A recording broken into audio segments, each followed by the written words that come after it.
Et lui, il accélère et il les fait sortir de la roue un par un. C'est incroyable. Et quel phénomène!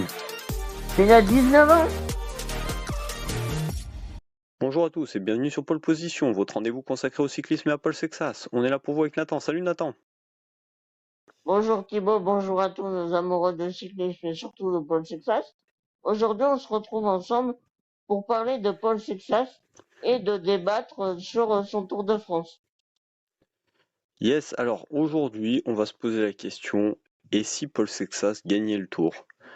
Alors ça peut paraître un peu précoce comme question, un peu voilà, Prématuré.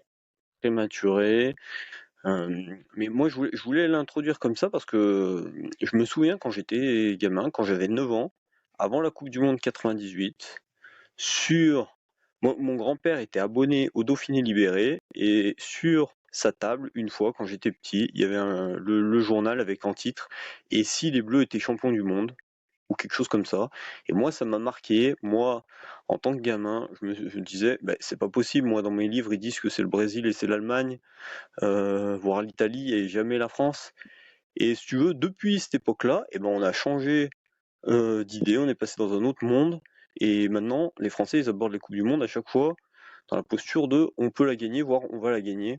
Et donc, moi, j'avais envie que dans le cyclisme, on ait un peu cette même âme. Le fait bah, quand tu as un jeune Français, bah, tu sais que il peut gagner le Tour. Et aujourd'hui, on l'a pas cette âme-là. Aujourd'hui, on serait slovène, je pense qu'on l'aurait un peu plus, vu l'historique ces dernières années, les bons coureurs qu'ils ont sortis. Et nous, on l'a un peu perdu parce qu'on a été un peu déçus, forcément, hein. Moi, j'étais pas là, mais Fignon, c'est 8 secondes, Christophe Moreau, Pinot en 2019, tous les jeunes, là, Sicard, Barguil, Gaudu, voilà, on avait peut-être des attentes un peu autres. Et sauf que là, on a un bon là, on est là, c'est pour ça qu'on est là. Et donc voilà, je veux qu'on ait à nouveau cette âme un peu d'enfant et donc qu'on se pose cette question. Et si Paul Sexas gagnait le Tour dès cette année? Donc voilà, c'est un peu le titre. Alors on va avoir une première partie assez objective plutôt, où on va se poser des questions sur les objectifs que Paul Sexas doit avoir cette année sur le Tour de France, avec toi Nathan. Et dans la deuxième partie, on va être justement un peu plus dans la fiction. Moi, j'ai envie de vous redonner cette capacité à rêver comme un enfant. Je vais avoir plein d'arguments. Et à la fin de la vidéo, vous serez peut-être convaincu comme moi que Paul Sexas a une chance de battre Pogacar cette année. Nathan, tu me diras si je suis dans un délire complet ou si finalement, toi aussi, tu te dis qu'on peut avoir un peu de suspense, d'accord? Compte sur moi pour te donner mon avis. N'hésite pas, hein. Sois franc, honnête, tu me donneras tes arguments toi aussi. Pas de Alors souci. déjà, la première partie, quels sont les objectifs de Paul Sexas? Toi, Nathan, vas-y, dis-nous qu'est-ce qu'ils doivent être. Alors, pour moi, les objectifs de Paul Sexas, ils sont assez simples.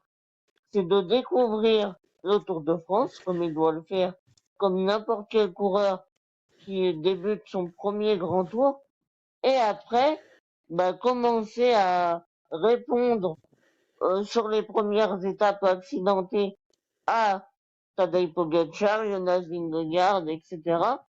Et pouvoir nous donner des petits éléments sur sa condition et sur ses ambitions pour ce Tour de France et pour le classement général, car moi, à vrai dire, dans ma tête, j'ai du mal à me faire des scénarios où Paul Sexas sera devant ou derrière Vingegaard, tout ça, j'ai un peu du mal à imaginer. Mais je me dis que viser un top 5 dans un premier temps, voire podium, ça sera déjà une très belle performance. Ok, donc toi, c'est plus, tu as besoin d'être rassuré sur sa capacité à faire 3 semaines et on y va, Voilà. enfin, voilà, on vise top 5, Ah, podium. Ok. oui, et c'est surtout, excuse-moi, je voulais revenir sur un truc, c'est que pour moi, en termes d'objectifs, le fait de jouer le classement général, ça le contraindra à ne pas pouvoir jouer la victoire d'étape sur ce Tour de France 2026, car pour moi, Tadej Pogacar est juste trop fort. Et connaissant le caractère du Slovène, je pense qu'il voit Paul Sexas quand même comme un possible successeur, et je pense qu'il va pas se priver de donner une petite correction au petit jeune prodige français, et je pense pas qu'il va lui faire de cadeaux sur les étapes de ce Tour de France 2026. Ok. Alors moi, je vais te dire, moi je suis peut-être un peu plus ambitieux, on va dire, mais pour moi un objectif qui est atteignable, qui est réalisable compte tenu de tout ce qu'il nous a montré tout au long de la saison, c'est podium. Troisième marche, peut-être deuxième si Vingegaard avec son Giro, on sent qu'il a le Giro dans les pattes quoi, et qu'il nous fait des craquantes, ou qu'en tout cas il est pas à son niveau de Vingegaard prêt au mois de juillet comme il nous l'a montré ces dernières années. Et voilà, je pense qu'il a le niveau. Honnêtement, derrière, le quatrième, ça va être Lipovic ou Remco. Bon, Remco, il y a un peu des inconnus, parce qu'on sait qu'il est capable peut-être, hein, si vraiment toutes les planètes sont alignées, d'être devant Paul Sexas, Même eux, ils intrinsèquement. le savent pas. Mais maintenant, voilà, Même lui, chez dans sa Bora. carrière, les planètes, elles sont pas alignées souvent sur les grands tours, donc aujourd'hui, voilà, je vois-t-il que Paul Sexas a l'air d'avoir une marge certaine sur le quatrième, le cinquième, donc un, un podium, c'est réalisable. Maintenant, je suis d'accord avec toi que déjà un top 5, ça vaudra le coup de se battre pour un top 5. Voilà. Tout à Moi, fait. je m'attends pas, par contre, à ce qu'ils se battent pour défendre une 7e ou une 8e place. Hein. S'il n'est pas top 5, moi, je vais attendre plus de la manière, c'est-à-dire bah, être 7e ou 8e parce que tu as chuté ou parce qu'il y a eu un fait de course, mais derrière, bah, tu as été au contact, tu as été à ta 3e place sur la plupart des étapes, et qu'en fait tu t'es fait battre sur des pièges, des faits de course, des chutes, voilà. Moi, ça va être ça l'objectif si t'es pas top 5. Mais sinon, au point de vue comptable, c'est podium, voir si tu as un jour un peu moins bien, bah top 5. Ce qui serait pas mal, comme tu dis, pour nous rassurer déjà sur les 3 semaines, ce sera un bon step.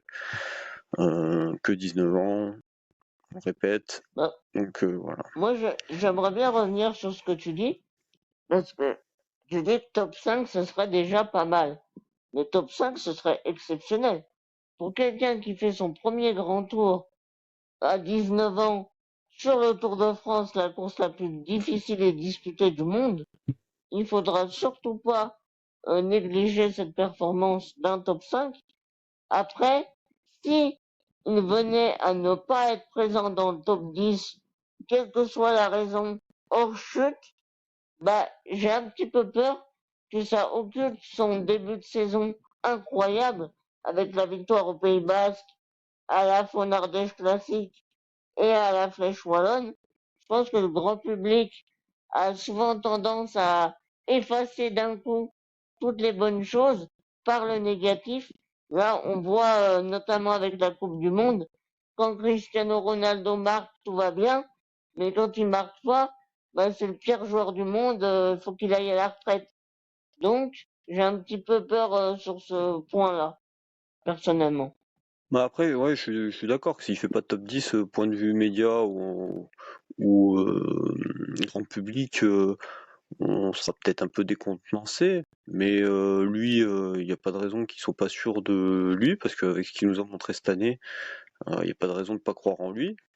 Euh, et les suiveurs qui suivent le vélo toute l'année croiront évidemment en lui. C'est le plus important, hein, Ah ben, ça on y paiera, croit. au final. Hein. Donc, mais ouais, voilà, voilà. S'il n'est pas dans le top 5, on va plus s'attarder sur la manière. Voilà. On va Mm, vouloir bah, que s'il part en échappée, il soit le meilleur de l'échappée. Voilà, tout des à choses comme fait. ça.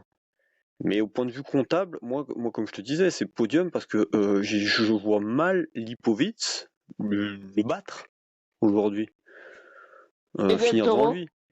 Del Toro peut-être, mais bon, on l'a dit, il va être coéquipier de Pogacar, et s'il te bat, c'est que s'il bat Paul Sexas, c'est que Paul Sexas à un moment donné, bah, il Il y a s'est un fait problème. piéger ou qu'il a eu un petit problème. Je suis d'accord qu'il n'y a pas besoin d'un gros problème pour se faire battre par Del Toro.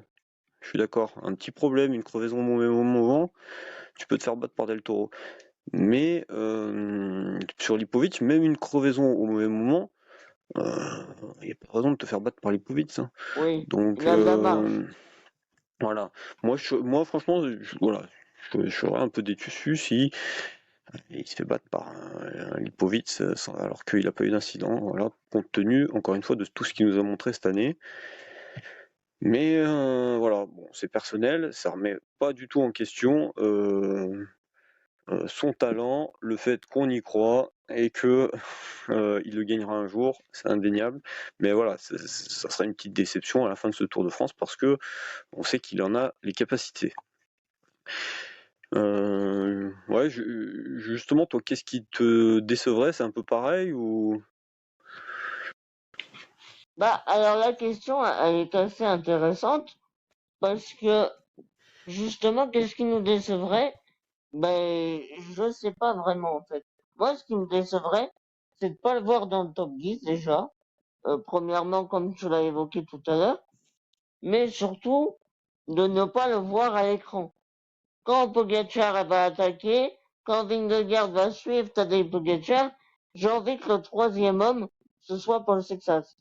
Ah, qu'il Ouais, soit devant Lipovic, devant Del Toro, devant Ayuso, et qu'il se montre, qu'il fasse pas rouler son équipe, mais qu'il les fasse le placer dans les premières positions du peloton et être acteur des premières étapes du Tour de France, notamment avec le contre-la-montre par équipe à Barcelone.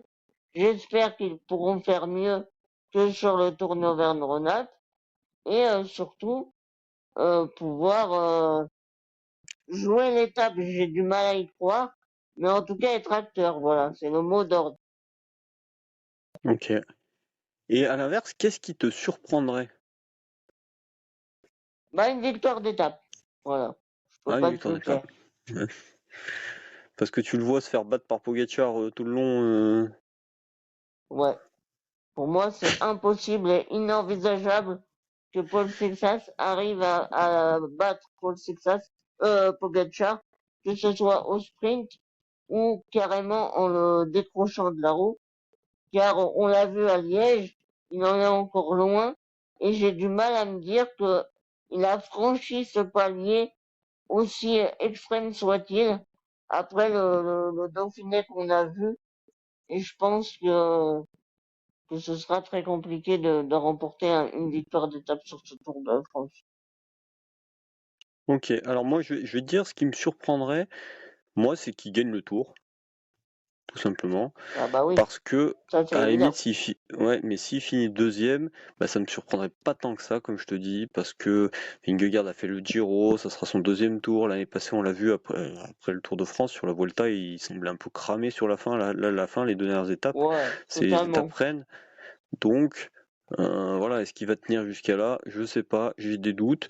Donc, moi, je pense que en tout cas, il faut quand même avoir en tête en objectif ce podium. Ça doit être important parce que c'est là où tu vas savoir comment tu gères ton équipe, est-ce que tu dois rouler, etc. Donc moi, je roulerai pas en début de tour avant Visma. J'ai déjà dit dans un podcast, c'est-à-dire c'est à UAE de prendre le lead de la course. Si UAE a un élément devant et que c'est plutôt à Visma de rouler, mais toi, tu dois limite te consommer. Juste attends que Visma se consomme en premier, mais tu dois être juste derrière, tu dois les accompagner, puisque ton niveau il va être un peu semblable. Moi, en tout cas, c'est ce que j'ai dans ma tête, c'est-à-dire avoir un niveau plutôt autour de Vingegaard, donc tu dois rouler après lui, mais pas trop tarder, quoi, pas lui laisser le poids de la course dans un cas où les UAE sont devant. Voilà. Donc c'est important Mm. de challenger quand même Vingegaard et de l'avoir en tête. Et effectivement, après, par contre, Pogacar, là, ça va être compliqué, mais on va passer à la deuxième partie. C'est est-ce que Paul Sexas peut gagner le Tour de France? Alors là, comme je vous dis, je vais te sortir des arguments, Nathan, et tu vas me dire ce que t'en penses. Bon, Je suis tout oui. le premier argument, c'est simple. Est-ce que Pogacar peut gagner le Tour de France? Et ben, si tu poses ça la question à un philosophe, hein, il y a eu le bac de philo la semaine dernière, il te dira, bah oui, et il te sortira la théorie du signe noir. Le signe noir, c'est quoi? C'est les explorateurs européens qui découvrent en Australie une nouvelle espèce de cygne au 15e ou 16e siècle, je sais pas. Et jusqu'à présent en Europe, tous les signes étaient blancs, et en Australie, ils découvrent une espèce de signe qui était le signe noir. Donc là, ça a remis en question pas mal de choses, et notamment, on se pose la question de savoir si est-ce qu'on peut présupposer d'une séquence d'événements euh, d'une séquence d'événements à l'avenir se produira comme elle a toujours fait dans le passé. C'est-à-dire, est-ce que c'est parce qu'on n'a jamais vu Pogacar lâcher, ces dernières années en tout cas, que on peut présupposer que sur les 3 prochaines semaines, il lâchera pas? Et ben, le philosophe, il dira, bah non, bah non. Voilà, ça peut arriver. Donc, voilà, c'est pour ça que il faut jamais croire que quelqu'un est intouchable. Pogacar aussi, ça lui arrivera. Et j'ai ressorti mes livres d'histoire. Tu vois, je te sors plusieurs exemples. J'ai coché notamment le Tour. Alors, 1966, pas tout jeune, hein. Donc c'est Anquetil. Anquetil, il gagne le Tour 64. En 65, il participe pas. En 66, il revient. Tout le monde s'attend au duel Anquetil-Poulidor.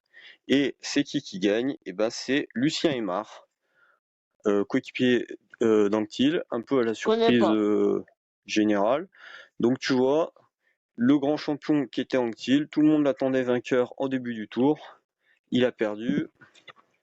J'ai, toujours dans mon bouquin d'histoire, au chapitre 1975, le grand Eddy Merckx. Donc Eddy Merckx, 1975, donc il reste lui, il avait gagné 5 Tours de France, hein, pas consécutivement, mais Pas mal. le dernier c'était en 74, l'année d'avant. En 75, bah tiens, ça va te rappeler peut-être quelque chose. Il gagne notamment Milan-San Remo, Tour des Flandres, Liège-Bastogne-Liège. Hein, je sais pas si ça te rappelle quelqu'un. Et Peut-être, peut-être. il s'est fait battre par un jeune Français, Bernard Thévenet. Alors que dans les premières étapes, Merckx, il met la misère à tout le monde l'attendait vainqueur du Tour, 1975. Et troisième exemple, alors là, pareil, mon bouquin d'histoire, mais un peu plus récent, on est en 1996, Miguel Indurain vient de gagner 5 Tours de France d'affilée, et là, 1976, je te lis l'article. Mais par-dessus tout, Miguel Indurain a baissé la tête. L'événement s'est produit brutalement à 3500 mètres de l'arrivée dans la station des Arcs. Tiens, les Arcs, ça nous rappelle quelque chose, hein, c'est là où est en stage actuellement Paul Sexas. Soudain, on voit ce que l'on n'avait encore jamais vu depuis 5 ans, ce visage habituellement impassible dans l'effort et cette fois-ci défiguré. Ça y est, Miguel Indurain est en train d'y passer. Donc voilà, tout ça pour dire que l'histoire nous prouve que en début de tour, on a des certitudes que en fin de tour, plus personne n'a. Ça arrive, c'est déjà arrivé par le passé, ça arrivera dans le futur. Un jour, Pogacar, ça sera la fin de son ère. Et Ah là, bah ça, vous c'est pouvez être sûr. sûr que ça sera Paul Sexas qui sera là pour mettre le coup de pied dans la fourmilière. Et pourquoi pas cette année? Voilà. Alors après, mon honnêteté intellectuelle doit te faire dire quand même que Bernard Thévenet, par exemple, avait déjà fait pas mal de choses avant. Hein. C'était pas son premier Tour de France, il venait de gagner le Critérium. Miguel Indurain était bien plus vieux que Pogacar. Voilà. Mais ça arrive. Donc ça, c'était pour un peu le coup historique, si tu veux. C'était peut-être pas l'argument qui va être où tu vas être le plus sensible. Mais voilà, tous les grands champions Après, moi, finissent par y rester. Ouais, vas-y. pour répondre à ce que tu as dit, je suis tout à fait d'accord avec ce que tu as dit. L'histoire n'est jamais inchangeable, j'ai envie de dire. On peut toujours la modifier, mais c'est vrai que le cyclisme d'aujourd'hui laisse moins place à l'imprévu, j'ai envie de dire. Donc, on a beaucoup d'éléments notamment le Tour de Suisse, qui nous laissent penser que Tadej Pogacar n'a jamais été aussi fort que dans ses précédents Tours de France. Donc, c'est quand même un peu difficile de se dire que Paul Sexas ou que n'importe qui d'autre a une petite chance de gagner ce Tour de France. Mais oui, c'est possible, évidemment. Mais après, s'avancer en disant que c'est une forte probabilité, je pense qu'on peut pas le faire. Bon, en tout cas, Ouais, c'est attends la surtout fin de la pas, vidéo. Attends de la fin de la vidéo, j'ai d'autres arguments. Bon, ah, l'argument suivant, mais bon, c'est un peu pareil. Mais on l'avait déjà évoqué, nous en off. Mais il peut toujours y avoir une chute. Pogacar a déjà chuté plusieurs fois dans sa carrière, dont au moins 2 fois sur le Tour, l'année dernière et puis oui, 2022. tout à Euh, fait.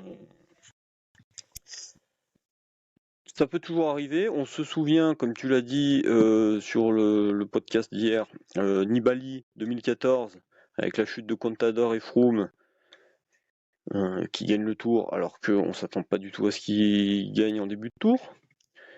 Christopher Mm. Froome qui avait chuté en 2019 sur le Critérium, alors qu'il était archi favori pour le Tour de France 2019. Alors il avait chuté quelques semaines avant, mais voilà. Donc dans un passé récent, c'est arrivé. C'est pas si loin de ça, c'est pas si à des années-lumière que ça. Voilà.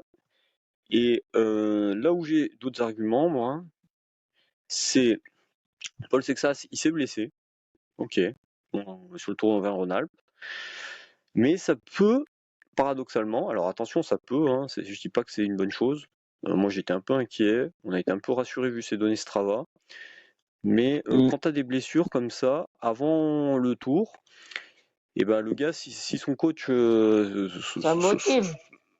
Non, ce que je veux te dire, c'est que son entraîneur, s'il te dit, tiens, aujourd'hui c'est une séance courte, tu fais 2 heures, et ben quand tu as des blessures, que c'est galère, tu vas faire 2 heures d'entraînement. Alors que quand tu es en pleine forme, tu vas dire, ah bah je vais pousser un peu, je vais faire 2 heures et demie.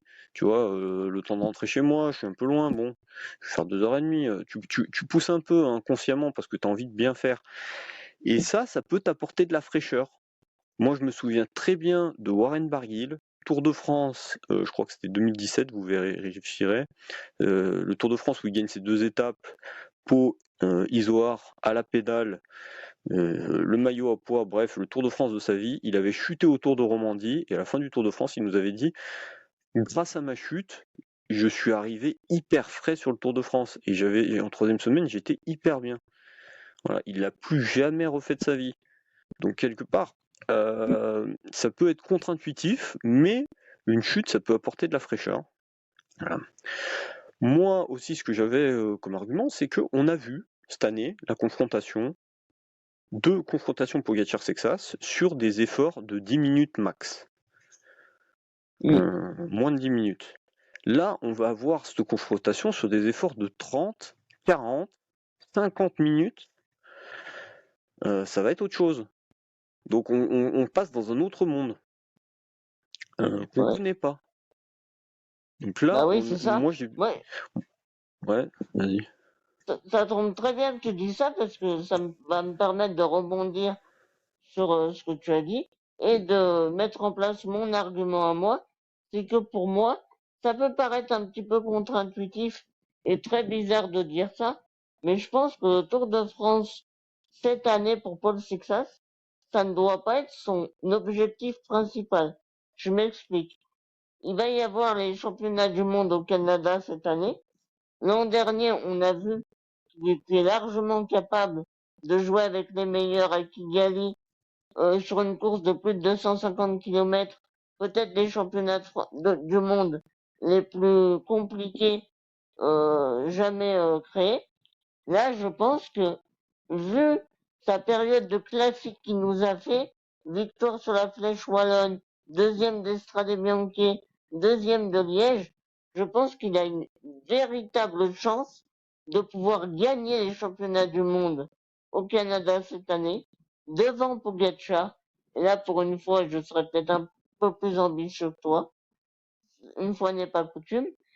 Mais je pense que si son Tour de France ne se passe pas aussi bien que prévu, je pense on aura encore de quoi se régaler cette année. Et personnellement, je pense qu'il a plus de chances de briller au championnat du monde. Eh ben ouais, bon, mais pourquoi pas, ben, on en rediscutera de façon en temps voulu, hein. En plus, il y aura sûrement les courses canadiennes pour nous mettre dans le bain, juste avant. Mais là, moi, voilà ce que je te C'est dis, en ça. tout cas, c'est que on a vu la confrontation sur des efforts de 2 minutes, de 10 minutes, ou de moins de 10 minutes, hein, plutôt autour de 5 minutes d'ailleurs. Là, on va le voir sur des 1 heure. Et bah voilà, Ouais. Pogacar, il faut qu'il se les traîne, ces kilos qu'il a pris en puissance là, pendant 1 heure. Alors c'est bien beau, Bon, il hein, a oui, bien perdu de quand mettre, même, hein. c'est bien beau de mettre 6 minutes à Pogacar, mais bon, à voir, à Carapaz, pardon. Mais là, le plateau sera tout autre, hein. Donc on verra. On entre dans un monde, comme je dis, qu'on ne connaît pas. Et moi, j'ai envie d'y croire. D'autant que quand on se replonge quand même l'année passée, les championnats du monde, il y avait un monde d'écart entre Pogacar et le Et reste les autres? et les autres, dont Remco, et il y avait encore un autre monde d'écart entre Remco et Sexas. Tour de Lombardie, idem, un monde d'écart entre Pogacar et Remco, un monde d'écart entre Remco et Sexas. Liège-Bastogne-Liège, et ben, il y avait plus grand monde, hein. Enfin, il n'y avait pas un monde d'écart Bah, en c'est tout cas, hein. ça. Donc, l'écart a fondu, et il s'est passé du temps, et c'est ça aussi que je veux rajouter, c'est il y a eu à peu près le même nombre de jours entre le Tour d'Algarve cette année et Liège-Bastogne-Liège, et entre le Liège-Bastogne-Liège et le début du Tour. Et au début du Tour d'Algarve, il nous a fait très bonne impression Sexas, mais il était à peu près au même niveau que Juan Ayuso, il était à peine meilleur que Almeida, Only, Richitello. Kevin Vauclin, etc. Voilà. Là, ils sont pas dans la même cour aujourd'hui, hein. Donc, ce que je veux dire, c'est que le temps a passé. Lui, il a fait un stage en altitude, il est redescendu, il a fait un C'est ça. rappel. Donc, il a probablement progressé. Donc, on a raison d'y croire. Enfin, en tout cas, il y a des éléments qui Il y a peuvent nous des permettre d'y éléments. croire. Voilà. Raison, j'abuse peut-être un peu, mais en tout cas, il y a des éléments qu'il faut prendre en compte. Ce que je voulais Tout à dire fait. aussi, c'est le contre-la-montre. Voilà. Est-ce que Pogacar, t'es vraiment sûr qu'il batte Sexas au contre-la-montre à Evian, Tonon? Eh ben moi, Bah, pour, honnêtement, je pense que Sexas sera devant. Pourquoi? Parce que là, sur le Tour de Suisse, son contre-la-montre, il m'a pas hyper rassuré. Tobias Foss, il est bien gentil, mais des contre-la-montre, j'ai regardé, il a pas fait de podium en World Tour depuis 2023. 2023. Et alors des victoires, j'en parle même pas, hein. C'était peut-être ses championnats du monde, hein. Donc bon, moi ça m'a pas impressionné mettre 6 secondes à Tobias Foss en 20 bornes. après, le Quand tu vois profil sera totalement différent quand même, hein. C'est un oui, oui, contre-la-montre en montée. oui, oui, mais euh, quand tu regardes bah, la référence qu'on a sur un contre-la-montre plat de Paul Sexas cette année, c'est le Tour d'Algarve où il a perdu une douzaine de secondes sur Filippo Ganna. Bon, Incroyable. euh, Ça, je suis quand en d'accord, plus c'était exceptionnel. il n'avait pas pris des risques de fou dans les virages. Bon, Ganna c'est peut-être pas Oui. le meilleur vireur non plus, mais voilà, on se dit que il aurait mis 20 secondes à Foss. Excuse-moi. Après, il y aura Remco aussi. Ouais, ah oui, oui, oui. Non, t'as raison. Pour la victoire d'étape, ça risque d'être Ça, c'est un compliqué. petit problème quand même. Voilà, pour la victoire d'étape, ça risque d'être compliqué. Mais toujours est-il que pour le contre-la-montre, moi je te dis pas qu'il sera derrière Pogacar, voire il sera Intéressant. peut-être devant. Ensuite, moi ce que j'avais aussi, c'était bah voilà, Pogacar, on l'a vu très impressionnant sur de la moyenne montagne. Moi j'ai pas de souci de ça. D'ailleurs, il y a des étapes, honnêtement, si Pogacar il veut prendre 2 minutes, il peut prendre 2 minutes, hein. C'est des Mm. petits Liège-Bastogne-Liège, enfin des Liège-Bastogne-Liège, mais de 180 ou 150 km, ça dépend lesquels, hein. J'ai commencé à regarder un peu. Donc là, c'est sûr que si t'as Pogacar qui s'énerve là dans ces étapes, ça peut faire très mal. Par contre, sur 3 semaines. Je suis pas sûr qu'il le fasse. Hein. Il va peut-être garder un peu d'énergie aussi. Et voilà, et la haute montagne arrive en 3e semaine. L'objectif de Paul Sexas, ça va être d'être le plus proche possible avant ces 2 dernières étapes, là, du vendredi, samedi à l'Alpe d'Huez, pour pourquoi pas espérer. Mais comme je te dis, il y a des éléments, moi, qui me portent à croire que si Pogacar lance pas des grosses hostilités de loin sur ces étapes-là de moyenne montagne, eh ben, il y a des raisons d'y croire. J'ai pas de raison de pas y croire aujourd'hui. Moi aussi, ce que je voulais dire, c'est que Paul Sexas, alors ok, il a chuté dans la descente du Tour d'Auvergne-Rhône-Alpes, mais c'est pas pour ça qu'il doit faire de complexe. C'est un très bon descendeur, c'est un très bon coureur, et ça peut valoir le coup de faire les descentes en tête. Tu mets ton équipe devant, tu fais la descente sans prendre des risques insensés, tu fais rouler, et s'il y a une chute derrière, bah écoute, nous on était en train de rouler, les gars, on continue, puis voilà. Oui, ça c'est un élément auquel je suis tout à fait favorable. C'est que Paul Sexas ne doit pas perdre de la confiance sur ses capacités en descente, car il nous l'a montré au Pays Basque. Il descend à la manière d'un pilote de MotoGP quasiment, en mettant son genou à l'extérieur de manière exceptionnelle. Donc je me dis que sur ce point-là, il est peut-être plus fort que Pogacar, peut-être même à un niveau d'un Tom Pitcock. D'ailleurs, il sera là, ça sera peut-être un allié de circonstance. Mais c'est vrai que Paul Sexas, j'ai un petit peu du mal à imaginer les scénarios avec Pogacar sur les étapes.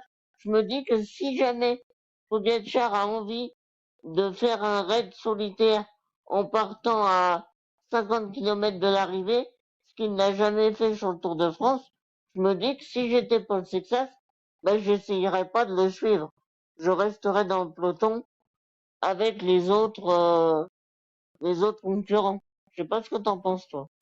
Ouais, bah faut voir qui y a autour, hein. Si t'as beaucoup d'équipiers, s'il y a des gars pour rouler avec toi, genre Vingegaard, Remco, ça peut rouler ça, hein. Mais donc effectivement, après ça dépend de qui y a autour, oui, et puis du reste du parcours. Faudra pas se cramer Euh, les ailes trop vite. ouais. Et moi, le dernier chose que j'avais, c'est effectivement, on n'a pas de référence de Paul Sexas sur 3 semaines, mais rien ne nous dit qu'il sera moins bon que Pogacar sur 3 semaines.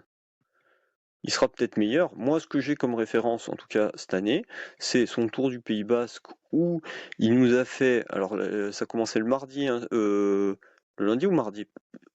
Lundi le Mardi, je chrono, je crois. crois. Ah, je sais plus. Le- et par contre, ça finissait un samedi.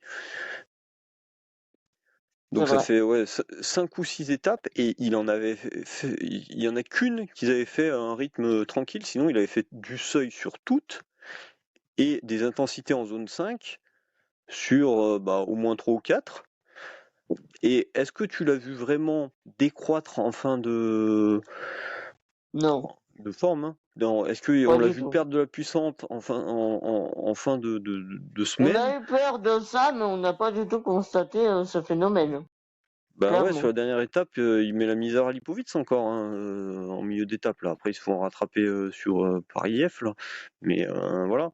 Donc, on n'a pas l'impression que les efforts portent sur sa condition aujourd'hui, sur une semaine, à très haute intensité, où il a fait des efforts, comme je l'ai dit, euh, 3 jours sur 4, donc enfin 4 jours sur 5. Donc voilà, moi j'ai des bons voyants, j'y crois depuis que je revois là sur Strava qu'il nous fait des bonnes sorties, donc sa chute, je suis plutôt rassuré sur sa chute.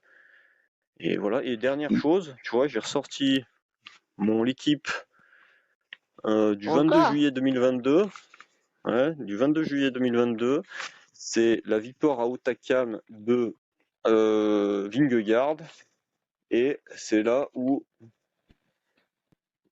Pogacar était lâché, hein, la dernière fois où il s'est fait lâcher sur le Tour de France, pas la dernière fois parce que il s'était même fait lâcher en 2023 encore, mais c'était la dernière fois en 2022 en tout cas où il se faisait lâcher par Vingegaard, donc ça existe. Il y a des mondes où Pogacar s'est fait lâcher et il faut y croire parce que si Paul Sexas, il y croit, ça j'en suis sûr. Sinon, il serait pas sportif de haut niveau, il n'aurait pas ce niveau-là. Et nous, à nous d'y croire, parce que si on était belge, crois-moi qu'on l'aurait déjà mis sur la première place du podium. Hein. Les Belges, ils croient encore que Remco, il va faire quelque chose sur un grand tour. Donc voilà. Voilà mes arguments. Force à... Ouais. Alors, qu'est-ce que t'en penses? Est-ce Et que je puis, suis dans un délire complet? bah, à vrai dire, je suis pas vraiment d'accord avec toi, mais je suis d'accord sur une chose, c'est sur le fait qu'il faut être enthousiaste, en tout cas. Peut-être avec un tout petit peu plus de raison et de lucidité, mais en vrai, le sport, c'est fait pour s'enflammer, c'est fait pour faire vivre des sentiments, des émotions, et profitons-en de rêver, comme tu l'as dit, et, et régalons-nous du spectacle qu'on va avoir en juillet. Mais c'est vrai que ça reste encore un petit peu imagé dans la tête de la majorité des gens, je pense. Eh ben, merci pour cette belle conclusion. Je pense qu'on va rester là-dessus parce Merci à que toi. tu finis bien. N'hésitez pas à nous dire en commentaire, vous, ce que vous pensez des objectifs de Paul Sexas. Et voilà, est-ce que vous pensez qu'il peut gagner? Allez, Bah oui, soyons, soyons fous. soyons ambitieux. Hein, voilà, merci, abonnez-vous. Et allez, Paul, on est dans ta roue. On est dans ta roue.